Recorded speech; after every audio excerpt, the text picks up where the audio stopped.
Now, I'm going to quote you on something that you have said. The film industry is the most unpredictable. It's the first thing that I use my quotations for. Don't stroke it. The film industry is the most unpredictable place to be in. Sometimes it's great, sometimes it's not. You arrive, disappear, and then resurface again. That's the way it works. Does it feel different this time? No, it is exactly like that, you know. But right now I've surfaced, I've risen. Okay, tomorrow I could be down there as well.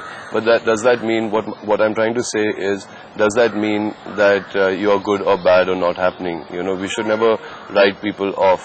You know, you should never write anybody off in anything, you know, because you never know when a person is done, you know, and let that choice be that person's. You know, you have no right to make that. Does that make you wary of success, that sometimes you have been written off?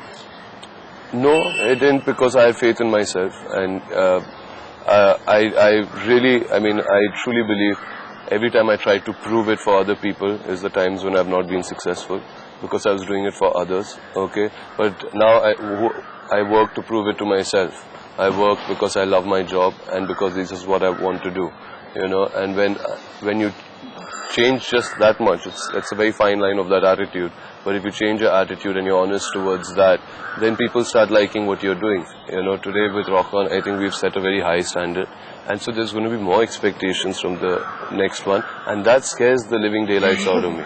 Your nerves are going crazy. That is when my nerves kick in. You have to forget it. You have to say, okay, chalo, I did it, it happened, now let's try to do something new and different and move on.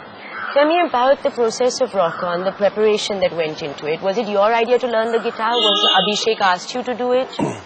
I mean, I would have anyways, even if he hadn't asked me, learned to play the guitar. What is your musical background? Did you know any instruments before this? No, I didn't know how to play any instruments. I tried to play the drums, but I was on a pad in school. They just gave me a pad. I thought I'd get a full drum kit and I could make a lot of noise. That didn't happen, and I never graduated from that pad. It wasn't noisy enough for you. I wanted to learn the saxophone, and they said my mouth was not capable of playing a saxophone, so I couldn't. Capable of a lot of other things. Okay, so I was like, okay. And I wanted to play the guitar, but the closest I got to it was my tennis racket, which I used to air guitar. There was Chandresh from Dream Out Loud, who was appointed to me, who became a good friend, was extremely patient. How many hours did you practice every day? It started with 20 minutes the first day, where we had coffee for the first 15 minutes, and 5 minutes I held that guitar, and then I looked at him, and then my fingers started hurting, and I said, I'll break this thing on your head. But he was going, you know, and he was doing all that. He just gave me a lot of finger exercises first to loosen up my fingers, and then he slowly got into teaching me the songs that I liked. And what is the kind of songs you like? Like I like Doors, you know, I like Pink Floyd, which is very difficult to play, and the Eagles, Hotel California. That was one thing I wanted to really learn. And but can you play it well now? Not very well, but I can still play. Will you play it for us? No.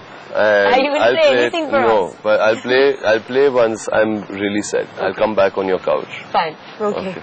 The nicer things to do on the couch than play a guitar. Okay. I mean, we can explore those avenues.